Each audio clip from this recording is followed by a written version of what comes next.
کہ کچھ گھر پہ چورا تو صدیق اکبر کے ہونٹوں پہ آیا، وہاں مال و دولت کی کیا ہے ضرورت، جہاں دل لٹانے کو دل چاہتا ہے۔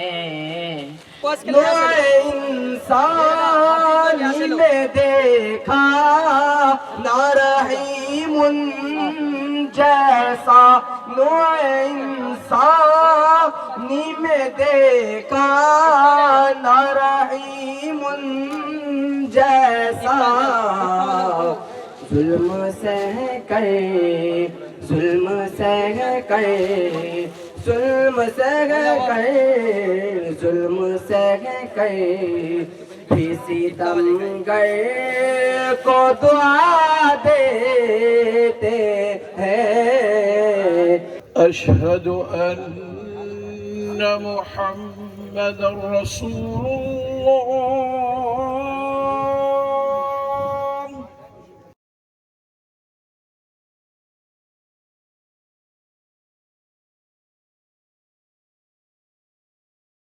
اللہ رب العالمین والصلاة والسلام على سید الانبیاء والمرسلین محمد وعلى آلہ واصحابہ وازواجہ وذریاتہ اجمعین، اما بعد۔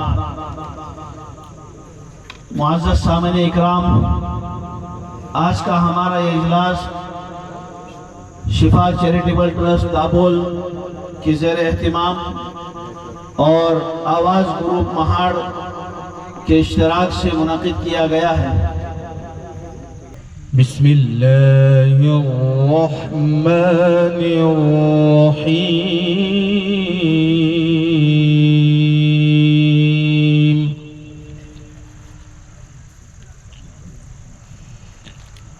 وَلِلَّهِ مُلْكُ السَّمَاوَاتِ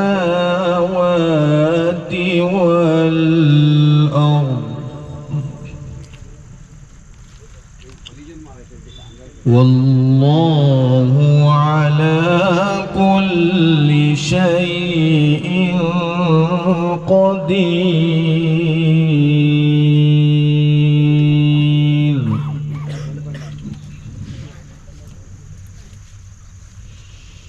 وَلِلَّهِ مُلْكُ السَّمَاوَاتِ وَالْأَرْضِ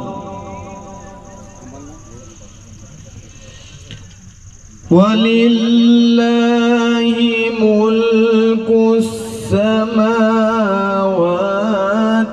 وَالْأَرْضِ وَاللَّهُ عَلَى كُلِّ شَيْءٍ قَدِيرٌ۔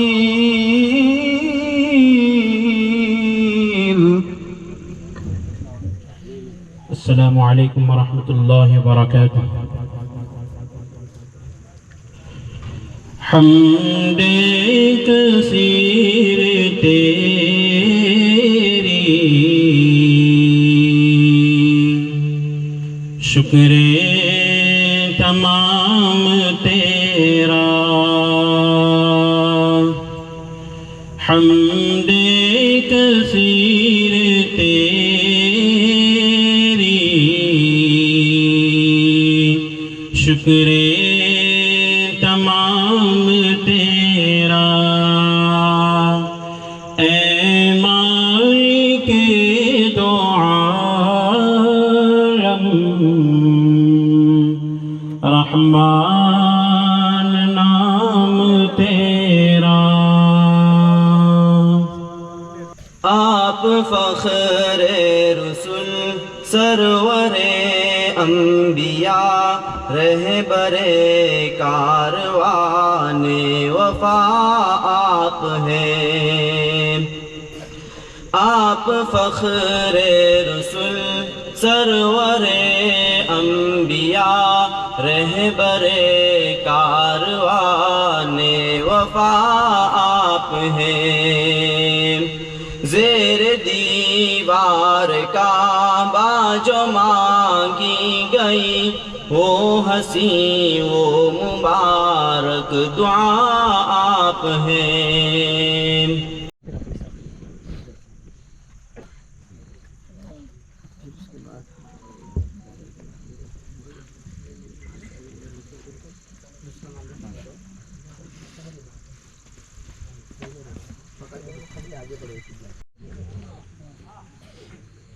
السلام علیکم ورحمۃ اللہ وبرکاتہ۔